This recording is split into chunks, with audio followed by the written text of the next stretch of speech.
IIT NEET 2025 ఫలితాల్లో అత్యుత్తమ ఫలితాలు సాధించి చరిత్ర సృష్టించిన ఆల్ఫోర్డ్స్ లాంగ్ టర్మ్ అడ్మిషన్లు జరుగుతున్నవి. వివరాలకు సంప్రదించండి ఆల్ఫోర్డ్స్ ఐఐటి నీట్ అకాడమీ.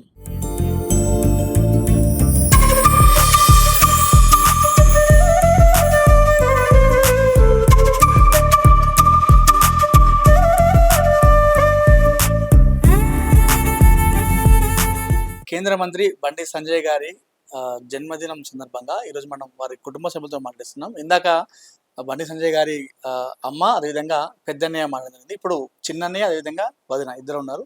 అసలు వారితో మాట్లాడదాం. అంటే సంజయ్ గారితో చిన్నప్పటి నుంచి వాళ్ళ అనుబంధం ఎట్లా ఉందని చెప్పేసి ఒకసారి మాట్లాడదాం. నమస్తే అన్న. నమస్తే మేడం.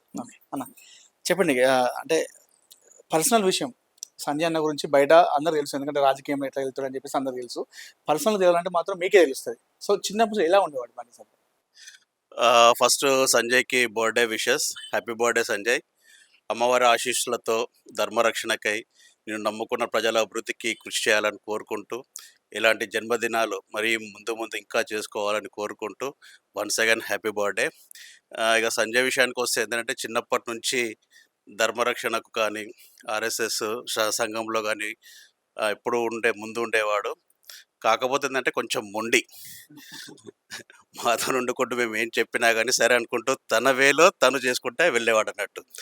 సో తనకును మాకు జస్ట్ 2 years డిఫరెన్సే కాబట్టి మాతోనే ఎక్కువ ఉంటుండే.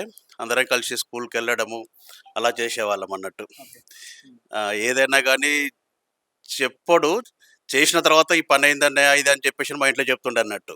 కొన్ని సందర్భాలలో ఏంటంటే సంజయ్ గురించి ఇంటికి వచ్చేంత వరకు టెన్షనే ఉంటుండే, ఎక్కడ ఏం గొడవ చేసి ఏం చేస్తాడు అని చెప్పేసి. ఎందుకంటే ఆర్ఎస్ఎస్లో తర్వాత సంఘంలో కానీ లేకుంటే ఏబీపీలో కానీ చాలా యాక్టివ్గా ఉంటుండే అన్నట్టు. అందు గురించి అని చెప్పేసి బయట గొడవలైనా కానీ కొంచెం ఇబ్బంది ఉంటుండే అన్నట్టు.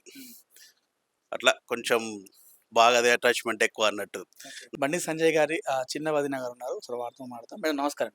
మేడం అంటే మేడం మీరు ఈ ఇంటికి వచ్చిన తర్వాత సంజయ్ అన్నదాలలో మీరు ఏం చూసారు? అంటే అప్పటికి ఇప్పటికి డిఫరెన్స్ మీరు ఏం గమనించారు? చాలా బిజీగా ఉండేవాడు. మున్సిపల్ కార్పొరేషన్ ఎలక్షన్స్ మా మ్యారేజ్ అయినాక 2 yearsకి అయినాయి. అప్పుడు ఫస్ట్ టైము గెలిచారు.